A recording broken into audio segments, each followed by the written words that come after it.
जय श्री कृष्ण। श्लोक 26। हे अर्जुन, श्री भगवान के होने के नाते मैं जो कुछ भूतकाल में घटित हो चुका है, जो वर्तमान में घटित हो रहा है और जो आगे होने वाला है, वह सब कुछ जानता हूँ। मैं समस्त जीवों को भी जानता हूँ, किंतु मुझे कोई नहीं जानता।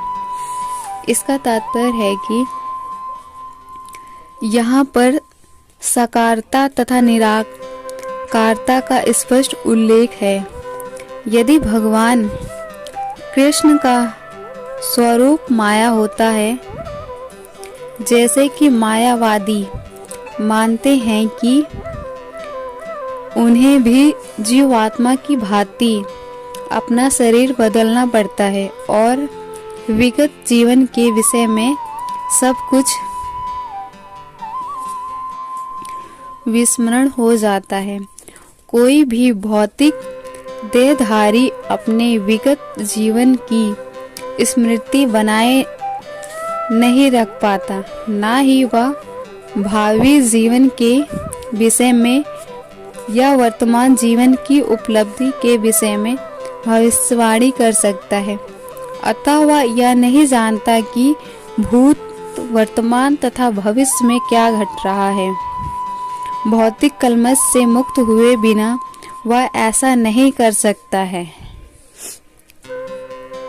सामान्य मनुष्यों से भिन्न भगवान कृष्ण स्पष्ट कहते हैं कि वह वे यह भली भांति जानते हैं कि भूतकाल में क्या घटा, वर्तमान में क्या हो रहा है और भविष्य में क्या होने वाला है। लेकिन सामान्य मनुष्य ऐसा नहीं जानते हैं। चतुर्थ अध्याय में हम देख चुके हैं कि लाखों वर्ष पूर्व उन्हें सूर्य देव विश्वान को जो उपदेश दिया था, वह उन्हें स्मरण है। कृष्ण प्रत्येक जीव को जानते हैं, क्योंकि वे सबों के हृदय में परमात्मा रूप में स्थित है। किंतु अल्पज्ञानी प्रत्येक जीव के हृदय में परमात्मा रूप में स्थित होने तथा श्री भगवान के रूप में उपस्थित रहने पर भी कृष्ण को परम पुरुष के रूप में नहीं जान पाते। भले ही वे निर्विशेष ब्रह्मा को क्यों ना समझ लेते हो। निसंदेह श्री कृष्ण का दिव्य शरीर अनश्वर है। वे सूर्य के समान हैं और माया बादल के समान है।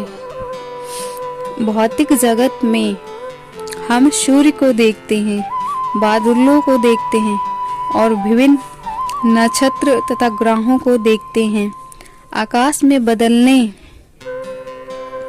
इन सबों का अल्पकाल के लिए ढक सकता है, किंतु यह आवरण हमारी दृष्टि तक ही सीमित होता है। सूर्य, चंद्रमा तथा तारे सचमुच ढके नहीं होते। इस प्रकार माया परमेश्वर को आच्छादित नहीं कर सकती। वे अपनी अंतरंगा शक्ति के कारण अल्पज्ञों को दृश्य नहीं होते हैं।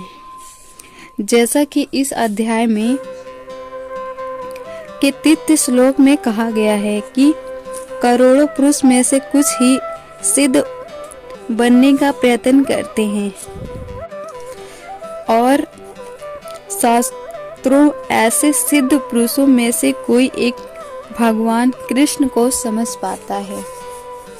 भले ही कोई निराकार ब्रह्मा या अंतर्यामी परमात्मा की अनुभूति के कारण सिद्ध हो ले, किंतु कृष्णा भावनामृत के बिना वह भगवान श्री कृष्ण को समझ ही नहीं सकता।